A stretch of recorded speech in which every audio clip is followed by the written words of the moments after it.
Il a été donné de se revêtir d'un fin lin éclatant pur, car le fin lin, c'est la justice des saints. Apocalypse 19, 8. Nous devenons justes par la justice du Seigneur, et non par nos bonnes œuvres. Tout d'abord, nos péchés sont pardonnés car le Seigneur Jésus-Christ est notre sacrifice d'expiation.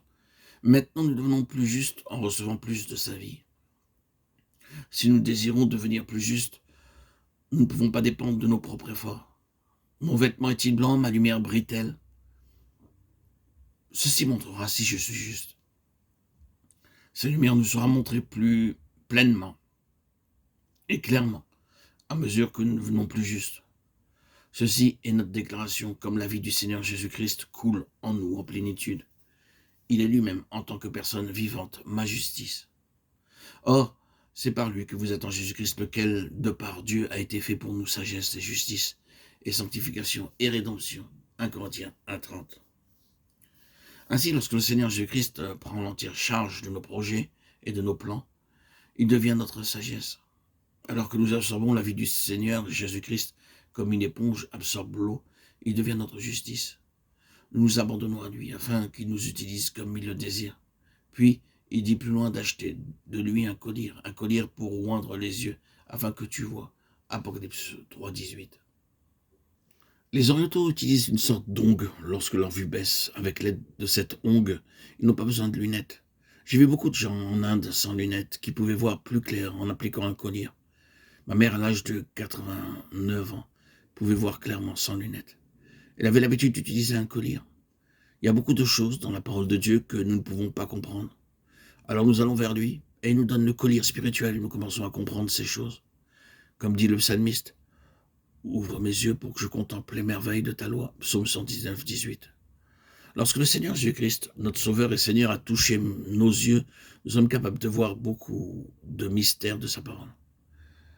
C'est pourquoi, moi aussi, ayant entendu parler de votre foi au Seigneur Jésus et de votre charité pour tous les saints, je ne cesse de rendre grâce pour vous, faisant mention de vous dans mes prières, afin que le Dieu de notre Seigneur Jésus-Christ, le Père de gloire, vous donne un esprit de sagesse et de révélation dans sa connaissance, et qu'il illumine les yeux de votre cœur, pour que vous sachiez quelle est l'espérance qui s'attache à son appel, quelle est la richesse de la gloire de son héritage qu'il réserve aux saints.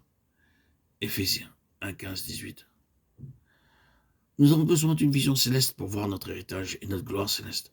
De même, nous avons besoin de vision céleste pour comprendre le grand salut de Christ et de sa résurrection. Ainsi, nous avons à prier chaque jour. « Seigneur Jésus, voudrais-tu toucher mes yeux afin que je puisse voir les mystères cachés de ta parole ?»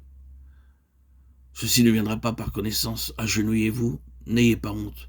Ne recherchez pas trop de confort et priez. « Seigneur, ceci est ta parole. Je suis stupide, touche mes yeux.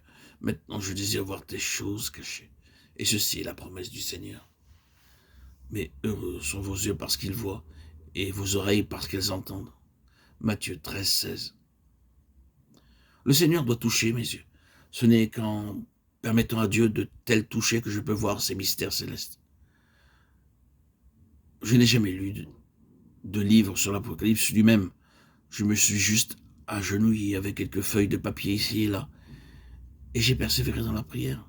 Seigneur, s'il te plaît, montre-moi les choses que je ne pourrai jamais voir dans aucun livre, ou entendre par aucun prédicateur, ou apprendre d'aucun docteur.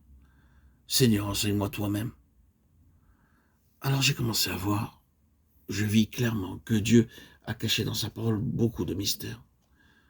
Vous aussi, vous devez réclamer par la foi cette révélation, et jour après jour, vous verrez les différents passages ou portions de nombreux messages cachés de mystères célestes vous réjouir, vous conduire et vous fortifier dans votre marche.